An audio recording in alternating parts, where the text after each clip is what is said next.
Alright, ladies and gentlemen, Fab's in the house.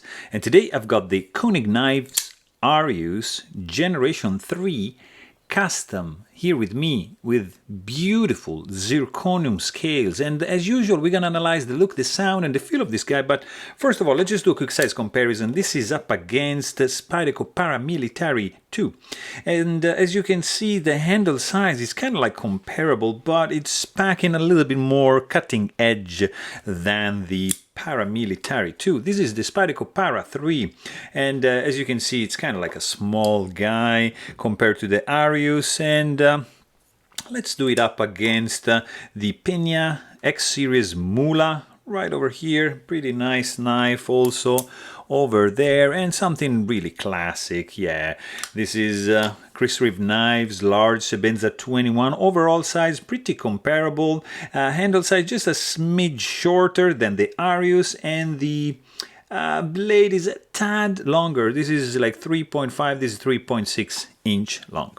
Also, what do we have? Yeah, let's do it up against something really cool as well. This is the Holt Bladeworks Spectre. This is a version 2, by the way.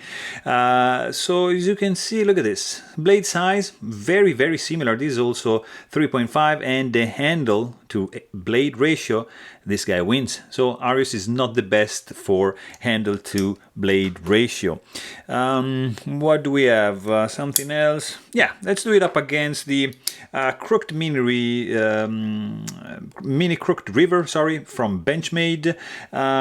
Shorter blade for sure. This is like, I think, 3.4, and the handle is shorter as well, but you get the idea.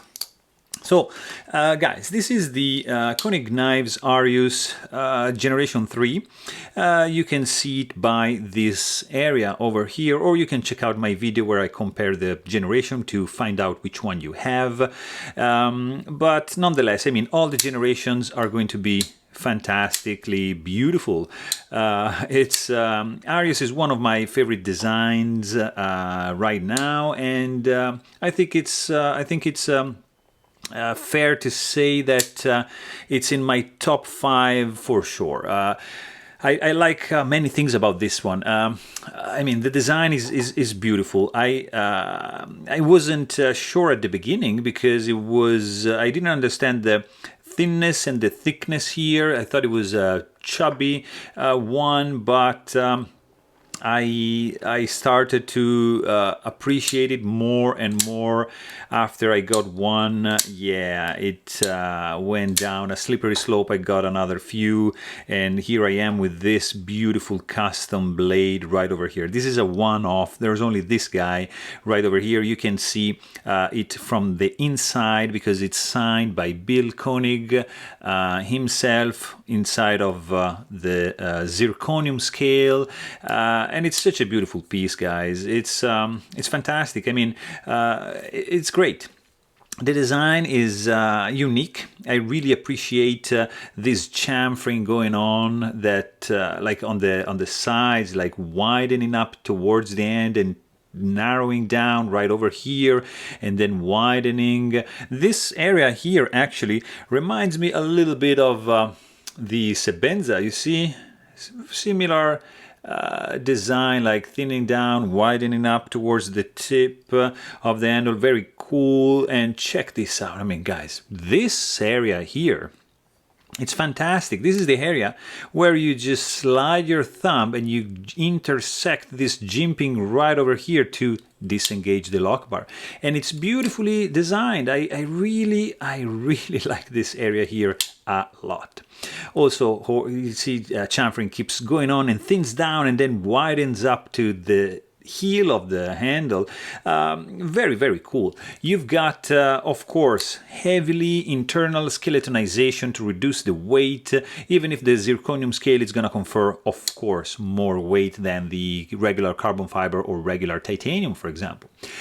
You have Of course, extensive chamfering going on. Look at this area here.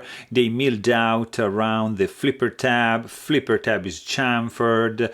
Everywhere is rounded off nicely. You've got some titanium backspacer, which has been bronze anodized and milled from a solid chunk, and it has an integrated lanyard hole right over here, which is something probably that I would have done differently, because you see, like, the blade stops here, so you have this little chunk that is taken away from the overall handle to blade ratio. So you see the blade would stop right over here, so you would have a little bit more balanced overall look for the knife without this tip right over here, but not a big deal. It's there.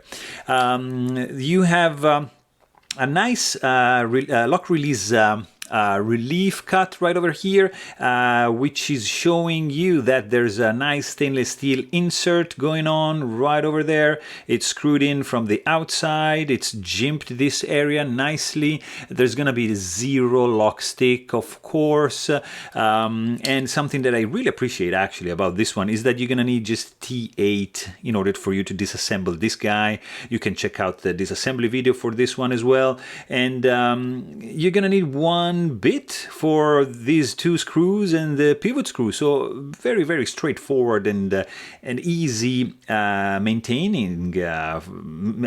maintenance, sorry, for this guy. Also, the pivot is keyed in. It's D-shaped, so you're gonna need only 1 bit from this side. The screws are flush in the handle portion. This guy is protruding a little bit, and it's indented, it's concave like this, whereas on the outside, on the lock side, it's domed a little bit and just protruding just a slightly bit right there. The pocket clip has some nice tension, but the clip ramp is a little bit on the short. It's not too tall. You see, you just have that, so you need to be careful when you slide this into your pocket, and just make sure that you place the edge of the pocket right in between this space, and you're gonna be fine. Of course, it's not a reversible clip. It's gonna be only on this side. It's tip up only carry, and it's made out of titanium. It's bronze anodized to go pretty nicely with the Lockside scale, which is made, of course, out of titanium, and it has some very cool milling going on, guys. Look at this beauty. Guys, this is nicely done. I'm telling you, it's it takes a lot of time, guys, to mill with this precision. So very, very good. The blade is also a work of art. I really appreciate this one. In this case, there's like 3 finishes going on. So you've got the hand rub satin right over here. You've got some nice satin going on like in this direction, but it's different. I don't know if you can see. And you have some vapor blast going on inside over here, and in the swedge as well, and in the spine. So 3-tone kind of finish going on. And there's no jimping, of course. This is a 3.5-inch long M390 drop point, absolutely stunning blade. And look at, for example, like this side here is beautifully done, guys. And check out this wedge that is also concave. I mean, it's not flat, it's concave, and it's culminating right here into the tip in a perfectly symmetrical way. Guys, this is done by hand. This is hand rubbed. A beautiful belly going up to maybe 40%, and then you have just a straight and plain edge up to the sharpening choil. And check out how thin behind the edge this guy is. Super thin. Nice sharpening choil. The flipper tab right over here is nicely chamfered and jimped over here. Beautiful finish. This just follows perfectly this line. Look at this. This is a nicely done flipper tab, guys, by the way, because it's an improvement over the Generation 2, which it was a little bit pointy and you couldn't really do the push button, which you can like kind of like do like this, or you can just do a light switch, of course. So very, very nice job. This is a beautiful blade, guys. Really, really tall, lots of slicing power. The stock thickness is it's very reasonable. It's not too thick. I really appreciate this one. I also like the plunge grind, going in a recessed way and leaving exposed all these areas so you can see exactly how thin behind the edge this blade is. Very, very nice. I also appreciate the lack of jimping, honestly, because there's a nice thumb ramp and it feels right. I mean, it's nicely done, guys. I have to say, billboarding is kept to the minimal, just with the Koenig engraved logo right over here. Very, very cool. And the sound this guy makes. Oh yeah. Yes. Oh, this is a solid and very decisive and percussive and a little bit piercing and resounding cluck. When you close this guy, it's not silent at all. It's kind of on the loud side. And this is done, of course, because there's an internal stop pin which is just riding into the tracks, the inner tracks, and meets the end of the track and just slams up against titanium here and zirconium here in order to produce this amazing sound. Fantastic. I love this guy. The weight on this guy is going to be 5.6 ounces because of the zirconium scale. Even if it's skeletonized on the inside, yeah, you're gonna feel some weight in your pocket because this is not a lightweight in any ways. I mean, 5.6 ounces, it's reasonable, but there's of course some lighter options. Also, what is truly phenomenal is the ergo. There's no hot spots whatsoever, guys. Like, you can squeeze this guy as much as you want, you're not gonna feel anything.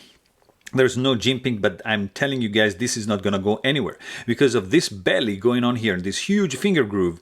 This is like securely in place. It's not gonna go anywhere. You can't really choke up right here, no, because it's sharp, but for sure you can use a more advanced position for the thumb, and yeah, you can do some scraping right over here because of the belly. It's right there, and this guy is feeling absolutely rock solid in the hand. The texture handle, you can see here and here, is going to give you a little bit more grip for your purchase. No gaps going on. This is like absolutely rock solid. There's no flex, no blade play, nothing. It's super solidly built, no rattling, nothing. It's nicely done. And of course, it's an expensive knife, really expensive knife. This is going to be around $1,500 at least, and you expect some top-notch quality out of a tool of with that cost associated to it. Deployment speed is, guys, it's like this. Yeah, it's very fast, very reliable, super smooth, zero finger sore because of the designed, the pretty nicely designed flipper tab right over here.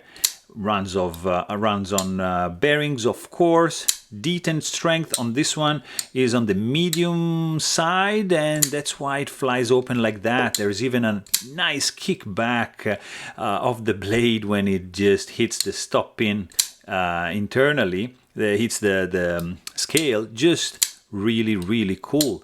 You can also, of course, use a thumb flick to open, or just like a spidey flick like that. Either way, two hands, you can do this. You can do this. It's guys, this is a fidgety one. Really cool.